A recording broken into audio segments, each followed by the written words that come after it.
Seguimos en el living, tenemos el gusto de recibir a Yamandú Cardoso. Ya estuvimos conversando hace algunos días con su hermano, con Tabaré, porque bueno, se presentan el próximo 22 en el auditorio del Sodre con la involución de las especies. Gracias por acompañarnos. Por favor, un gustazo para mí. Bueno, vamos a estar hablando obviamente de este espectáculo, que también luego harán una gira por todo el país. Eso está buenísimo también para dar a conocer a toda la gente que nos mira desde el interior. Pero también la idea es aprovechar para charlar un poquito contigo de otras cosas. Claro, ¿Te parece? Con mucho gusto. Bueno, hablar un poco de la infancia. Por lo que tengo entendido, ustedes vienen de una familia de clase media, tu mamá maestra, tu papá camionero, pero Sí. además está muy vinculado con la teología y me Sí. pareció como bien llamativo eso, cómo de alguna forma marcó en ustedes o puntualmente en vos el tema de la fe y la religión. Mi familia es una familia que ha trabajado mucho desde siempre vinculada puntualmente a la institución de la Iglesia Metodista, y son personas que además también de una búsqueda espiritual muy grande, siempre, y que han vivido su fe desde un lugar muy conectado al laburo social. También varía si no, y también hubiera influenciado de alguna manera en mí, sin duda, si su fe nada más pasaba por el plano espiritual, pero siempre en mi casa y en mi familia, su manera de vivir esa fe y esa búsqueda tenía que ver con la idea de un mundo mejor y más repartido, y más justamente repartido, y más con el reino de los suelos que el reino de los cielos, digámosle. Claro. Con cómo esa manera de vivir la vida tenía que ver con la búsqueda de una construcción de algo más amable en general. Y bueno, a partir de eso, mi casa era una casa muy abierta, que era la casa de mi abuela en realidad, pero vivíamos con mis viejos y mis hermanos ahí, y era una casa muy abierta entonces al barrio, a la comunidad, a nuestras amistades. Fue muy abierta también esa manera de criarnos. Todo el tiempo, nunca obviamente no solo no nos ocultaron, nos invitaron y nos hacían partícipes de lo que queríamos. Ninguno de los tres estuvo obligado a seguir ninguna doctrina, ni política ni religiosa, y en todo lo que pudimos participar, obviamente yo siento que en mi vida influenció un montón. Por ejemplo, en el laburo que hacemos, en lo que hoy es nuestro trabajo, nuestro métier, pero también es nuestra vida, no solo nuestra manera de conseguir lo necesario para sostener económicamente mi vida. La Catalina y esta expresión artística cooperativa y comunitaria es mi manera de vivir. Es mi mundo a escala también de alguna manera. Y tiene que ver, sin duda, creo yo, que con esa vocación de mis viejos y mi familia. Pero en algún otro punto, la música. Sí, mi viejo cantaba, gustaba mucho tocar la guitarra y toca de manera amateur, pero canta muy lindo y toca y se acompaña, y la música siempre estaba presente en casa, o mi abuela, que no cantaba más que de manera casera, siempre escuchaba mucha música. Pero yo siento que tengo una enorme conexión con la música de los campamentos. Claro. De la iglesia, y de no solo la iglesia metodista, la iglesia valdense, o la música, las primeras cosas escénicas, no sé, de los fogones, de los sketches, las representaciones. Sí. La primera vez que me animaba a hacer algo interpretado tenía que ver siempre con ese ámbito. Es que todos los caminos espirituales tienen la música como parte de, sí. O sea, hay algo muy espiritual en una expresión artística, sí. como el canto, sí, ¿no? Y de hecho las cosas que yo más disfrutaba, yo no ejerzo la fe de mis viejos, comparto un montón de cosas a mi manera y tengo mis discusiones con la creación y ni que hablar con las instituciones, pero tengo mi manera de vivir la fe y mi espiritualidad. Pero yo lo que más disfrutaba de todas las ceremonias en las que participaba era el canto, claro. O el coro, o el canto, ya te digo, los campamentos, en la actuación, pero en los cultos y en los sermones, además del cuentito, de la liturgia. A mí me gustaba mucho lo que mi padre además escribe, y escribe unos cuentos preciosos, y su manera de relatar siempre me gustaban y me atrapaban. Pero sí, y esa música seguro que se nos filtró, y de hecho en 2x3 nos encontramos con compañeros o compañeras de aquella época, amigos y amigas que todavía tenemos, de los campamentos y decía, este año metieron tal himno o tal canción de la iglesia. Sí. Y sí, sin duda que también es música que está preparada para un momento muy solemne y de mucha conexión. Y entonces, viste, también eso yo creo que nos ayudó, nos entrenó en eso, a distinguir qué música para qué momento, qué tiene la llegada en definitiva, porque podés tocar las emociones, bueno, es lo que hacen siempre, totalmente. ¿No? Y además también elementos de construcción de nuestra poética, muchas veces veo y siento que tienen elementos bíblicos, ¿no? Digamos, ¿no? De construcción.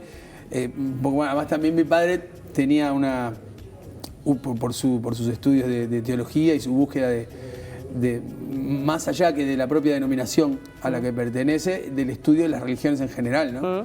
Entonces, bueno, en mi casa eso también siempre estaba muy presente, el respeto y la admiración de cierta forma por otras formas en cierta manera, por otras formas de búsqueda y por sus elementos estéticos incluso, cómo comunicar esas búsquedas y las diferentes liturgias, las diferentes cosmovisiones, no sé, siempre estuvo muy presente eso en mi casa y creo que de alguna forma eso forma parte o construye también nuestro universo estético, ¿viste? Totalmente, y de alguna forma tal vez les permite llegar a públicos tan lejanos como han tenido la posibilidad de tocar, por ejemplo, en China, en Rusia, que vos decís, pero ¿qué tienen que ver esto con nuestra idiosincrasia, con Uruguay, con nuestra manera de sentir? Pero hay algo que nos atraviesa como humanidad, somos seres humanos, en definitiva, independientemente de que obviamente hay temas atemporales, y temas no solamente atemporales, sino que tocan a todos, pero hay algo también de eso, de con la música ir por otro lado, no únicamente con la literalidad de la letra o del espectáculo, ¿no? Totalmente. Y quizá también eso, yo pensaba mientras te escuchaba, también lo podemos vincular, la preocupación de tener al bicho humano siempre ahí, cercano y en el centro de la vida, digamos, ¿no? Yo entiendo que mis viejos han vivido una vida, sí, en función obviamente y fundamentalmente de su familia y con una dedicación que no me cansaré de agradecer y muy amorosa y muy generosa, pero también siento que han vivido su vida en función de los demás, de las otras personas y fundamentalmente de las personas más desprotegidas. Y eso, sin duda, tiene que haber tenido que ver con que nuestra búsqueda, además, con eso, con la capacidad de entender que si un mensaje o algo a comunicar, mientras más destinatarios tenga, no es que se pierda, sino todo lo contrario, se multiplica y las diferentes recepciones de lo que tengas para comunicar son válidas y enriquecedoras. Y bueno, yo siento que seguro que tiene que ver algo de eso, de todo el universo que vivimos en nuestra infancia, de la manera de comunicar las cosas. ¿Te costó autodenominarte artista? Sí, me dio tremenda vergüenza al principio, porque bueno, será por una cuestión de personalidad, me sentía como un poco atrevido, me sigo sintiendo de alguna manera, y poco autorizado para decirlo, porque no tengo un estudio formal del arte ni de ninguna disciplina, me gradué, ni la estudié desde la formalidad. En un momento asumí que sí, porque además me puse a buscar en mi cabeza qué es lo que entiendo yo por un artista o por una artista y fundamentalmente creo que comparto, además de las bondades que pueda tener mi expresión o de los méritos míos propios, comparto la necesidad visceral de alguien que siente que necesita contar o comunicar desde una construcción su búsqueda desesperada por la comunicación y la belleza. Entonces, bueno, yo sé que soy eso. Siento que sí, que si no me comunico a través del arte, probablemente me comunico menos, llego menos, estoy menos solo, entiendo menos, me duele más el universo, el mundo. Entonces entendí que sí, y fue un paso re lindo cuando a partir de, con la Catalina del año 2010 o un poquito antes, nos legalizamos como una cooperativa artística y formalizamos todo el ingreso económico, los aportes que hacemos a la jubilación, y eso me sentí que de alguna manera, esa búsqueda además de dignificar nuestro laburo, venimos de generaciones, somos hijos e hijas y nietos y nietas de generaciones que concebían el trabajo como el trabajo que era físico, con la mano en la tierra, o el peso en la espalda, y el trabajo artístico no siempre era sopesado ciertamente como trabajo válido. Y sentí que, bueno, al estar haciendo aportes, al aportar por nuestro laburo, al igual que cualquier otro laburante u otra laburante, me había ganado esa autoridad. Y la primera vez que puse en el pasaporte de artista, es una tontería, pero no. Claro. Y me siento muy orgulloso de eso. Y hoy tengo la tranquilidad de poder decirlo con calma y con alegría. Trabajo con el arte, con el arte popular, siempre que pueda, claro, eso no me dio para ponerlo en el pasaporte. pero sí, me costó, pero logré hoy decirlo con tranquilidad y con orgullo. En la carrera de un artista siempre hay mojones, ¿no? Momentos que nos pueden marcar un antes y un después. ¿Una canción que le hiciste a tu abuela marcó ese antes y después dentro de tu carrera, en el sentido de escribir algo que salga 100% del corazón y que logre un impacto de esa manera en el espectador? ¿Sabes que sí? Porque fue lo primero que yo escribí sin que fuera, muy entre comillas voy a decir esto, a pedido o por necesidad del colectivo o de la Catalina, o programado para ser mostrado. Escribí para hacer algo además de llorar en ese momento, y escribí como quien se limpia una herida, con ese mismo gesto. A modo de catarsis. Sí, y de sanación, sin saber exactamente lo que estaba haciendo. Le escribí en caliente y en carne viva, de alguna manera. Mi abuela tenía Alzheimer, ya lo sabíamos, y por alguna razón misteriosa de esa enfermedad, en esos momentos yo era una de las pocas personas a la que ella reconocía. Y el día que dejó de reconocerme, me fui corriendo a mi casa y me puse a llorar y me empecé a escribir. Escribí eso, de un tirón, una prosa que casi ni me animé a corregir por un ratito. Después, cuando la volví a remirar, me pareció que era eso. Lloré un montón mientras la escribía y después se la mostré a Tabaré. Pero la escribí sin pensar en la murga, olvidándome que yo era otra cosa, además de una persona sufriente en ese momento. Y mi abuela es esta abuela, mi abuela Chichita. Con la que vivieron. Vivíamos, claro. Mis padres, mi viejo y mi vieja, siempre estuvieron súper presentes, pero mi abuela fue un pilar, porque además también, además de dejarnos vivir en su casa y permitirnos que hiciéramos su casa, estaba con nosotros tres todo el tiempo, porque mis viejos laburaban muchísimo, claro. Hacían 2 y 3 trabajos durante muchos años de nuestra vida. Y escribí eso, me lo guardé para mí. Después se lo mostré a Tabaré con muchísima vergüenza, porque Tabaré es Tabaré. Y es mi hermano grande, y es nuestro hermano grande, y es nuestro impulsor y maestro en un montón de cosas, y lo sigo admirando muchísimo, su pluma, su sensibilidad, su hondura para hablar de ciertas cosas. Y entonces, además de hermano, yo estaba ejerciendo de compañero de trabajo y de alumno, realmente, aunque él diga que no. Y bueno, me costó mostrársela. Cuando se lo mostré, la primera cosa que me marcó muchísimo es que yo nunca había visto a mi hermano llorar así, realmente. Y estábamos sentados y se tiró al piso de llorar. Y él me dijo que no había sentido nunca, o sea, que era la primera vez que se daba cuenta que eso le estaba pasando a él. Y nos guardamos eso, ahí nos dimos un abrazo. Muy después se lo mostré a mi mamá, me daba mucho miedo saber qué le iba a pasar. Y después, cuando estábamos preparando el espectáculo de 2008, hablábamos sobre la vejez y nos pareció que era un tema a incluir. Había que contrabandearlo un poco porque no era un tema muy carnavalero, sigue sin ser un tema muy carnavalero, la salud mental y la salud mental en la ancianidad y la demencia y y el dolor de las familias en relación a eso. Y entonces cuando yo leía una prosa en off y el Coco Rivero armó una escena preciosa en donde los viejitos y las viejitas se iban preparando para ese último viaje y nos quedaba ahí trancado algo, no resuelto. Y Tabaré con esa perspectiva que tiene hace una cosa fantástica que es tener panoramas sobre lo propio que estamos haciendo en el momento. Eso yo no lo puedo hacer, no lo logro. Y me dijo, creo que sé lo que pasa acá, que acá esta prosa es hermosa, hermano, pero deja el nudo atado.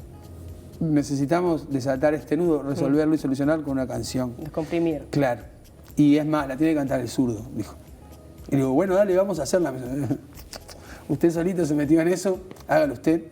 Y yo tenía una melodía en la cabeza de un grupo que habíamos conocido en un festival en México, me encantaba y la usé. Y sí me marcó porque, pude despedir a mi abuela, que falleció justo ese carnaval.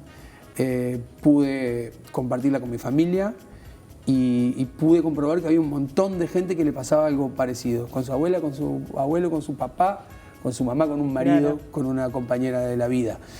O un hermano y una hermana. Y entonces sentí que eso ayudó a otras personas a hacer exactamente lo mismo que hice yo y que sigo haciendo yo con otra cantidad de artistas. Agarrar una canción y refregármela por la herida y esperar que esa canción milagrosamente un poco me cure. Bien, este año, obviamente estuvieron en el carnaval con la involución de las especies, sí, pero ¿por qué decidieron alejarse durante 7 años? No sé. Sé primero lo que sucedió, no fue... después de Carnaval 2012 decidimos parar, veníamos de años súper intensos con la Catalina, cada vez más nos empieza a pesar nuestra edad haciendo carnaval. Además ustedes trabajan durante todo el año, obviamente. Entonces... Sí, todo el año, claro, entonces el colectivo no para nunca. Y a veces no estábamos con la energía suficiente espiritual y de cabeza como para afrontar el juego de la competencia, que es tremendamente duro también. Es divino, es gratificante, te conecta con un montón de cosas. Algunas cosas de las que hay en ese montón no están tan buenas, otras no están nada buenas y otras están buenísimas. Pero después de muchos años de estar y de mucha intensidad y de tocar esos años, 2010, 2011, 2012, viajamos muchísimo, casi no estuvimos en Uruguay en el año, y llegábamos y hacíamos carnaval y no parábamos nunca la bicicleta. Carnaval te hace, por la dinámica, te hace tener fecha de estreno marcada de algo que todavía no existe. Vamos a salir en Carnaval 2023, perfecto, ya sabés que el 26 de enero tenés que estrenar. No existe lo que vas a estrenar todavía, claro, no está ni en tu cabeza, sí. No te revisaste, no sabés qué tenés ganas de decir o de contar. Entonces paramos, el 2012 los 2 primeros años paramos porque necesitamos sacar la cabeza de la competencia básicamente. Nos fuimos a girar, tocamos, cuando fuimos a volver en 2014... no pasamos la prueba de admisión con un día de julio, nos dolió un montón eso, seguimos en desacuerdo con esa decisión, pero tuvimos que alejarnos un poquito para reconstruir ese espectáculo y hacer que ese cimbronazo que podía haber sido fatal para una murga ya del tamaño que tenía la Catalina en ese momento, cómo absorberlo y cómo hacer que el espectáculo próximo que compusiéramos y que armáramos no estuviera envenenado por la bronca, por ese fastidio, por ese dolor. Giramos un poco fuera de carnaval, descubrimos que había vida fuera del concurso, que se podían hacer cosas divinas con una inmensa libertad y que podíamos ser una compañía más libre y con más búsqueda sin dejar de ser murgueros y murgueras. Y estuvimos 1 año y medio con eso y después nos dio ganas de volver a carnaval. No nos dimos cuenta que se nos pasaron 7 años. Cuando fuimos a volver nos dimos cuenta, caímos, sacamos la foto que habíamos estado 7 años y a mí me vino un vértigo terrible. Otra vez prueba de admisión, ¿no? ¿Qué pasará? La gente nos querrá, estarán ahí. Fue una prueba hermosa, la del 2019. Nos encontramos con cosas increíbles que nos pasaban a la interna, los gurises y las gurisas que tenían nuestros compas y nuestras compas que hasta hace un rato eran gurises también, no habían visto a sus papás en la murga, claro, o habían nacido, eran de alguna manera parte de algo, sabía que tenían unos tíos y unas tías ahí, pero nunca habían visto un carnaval, un montón de gente que se reencontraba, que quería la Catalina, y bueno, decidimos volver. Estos 3 años fueron divinos, estos 3 carnavales en estos 4 años fueron hermosos, también de una intensidad súper grande, con gente ya más vieja. Sí. Ya decidieron que no van a estar en el carnaval.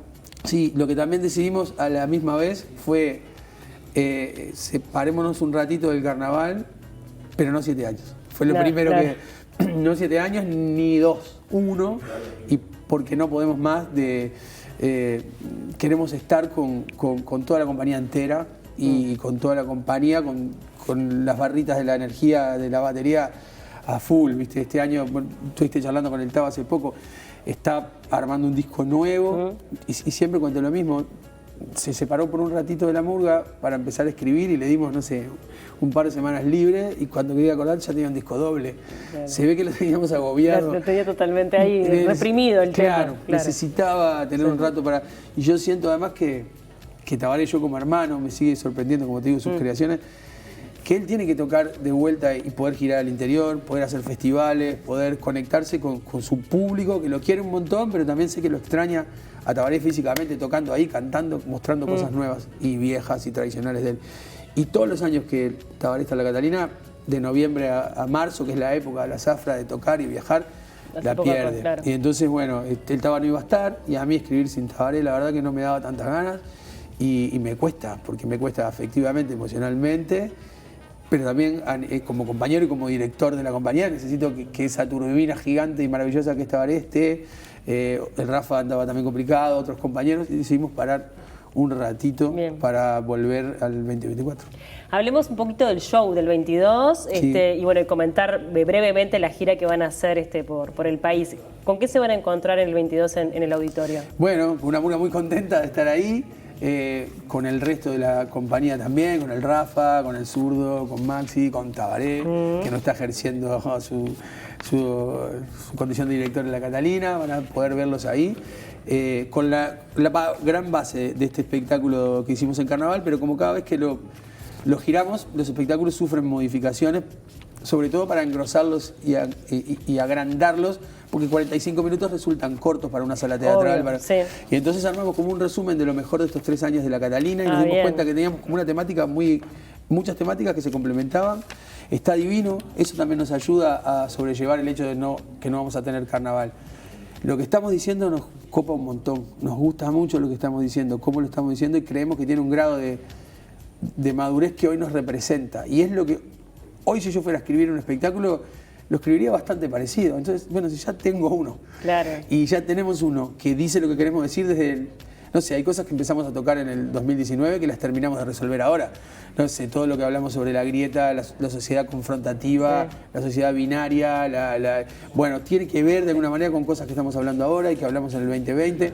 Entonces el espectáculo es como una suma de todo eso. Y la involución de las especies luego de salir de una pandemia, que además, también debe tener su factor. Claro. Y bueno, con todo lo estético de la involución armamos ese resumen y además seguramente en el auditorio nos quedaremos a cantar alguna otra canción tradicional de la historia de la Catalina, así que piensen en un par de horitas de show.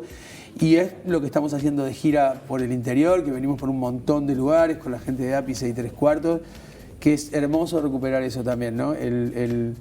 De vuelta a lo colectivo, la reunión, la gente yendo a los teatros, yendo a las salas, yendo a ver arte popular, la verdad, hermoso lo que nos pasa en todo el Uruguay. Los invitamos a que lo sigan por el Instagram de la Catalina, porque ahí están todas las fechas, digo, para toda la gente que nos mire desde el interior. Mañana sé que nos vamos al Teatro Unión de San Carlos, que será hermoso teatro. Uno de los puntos más murgueros de todo el Uruguay, San Carlos. Después vamos a Rocha, nos vamos a Rosario en Colonia, pero están todas las fechas ahí, las que quedan, de El Sodre, la gira nacional y lo de Argentina. Bien, quedan todos invitados para esta fiesta el próximo 22 en el Auditorio del Sodre para los montevideanos, y para la gente que esté en el interior los invitamos a que sigan el Instagram con todas las fechas entonces y disfruten de este espectáculo. Está buenísimo la posibilidad de ver una murga durante otra época del año, poder disfrutarlo desde un teatro también. Sí, está divino, una sala hermosa. Totalmente. Además, y ahora estamos hablando con Sibila, justo hay un montón de cosas para ver. Y entonces, bueno, es lindo agradecer tener ese privilegio de estar en una de las salas más prestigiosas del país, siendo una murga. Totalmente. Gracias por acompañarnos y por los minutos. Un gusto. Y estás invitadísima, si tenés ganas. Muchas gracias.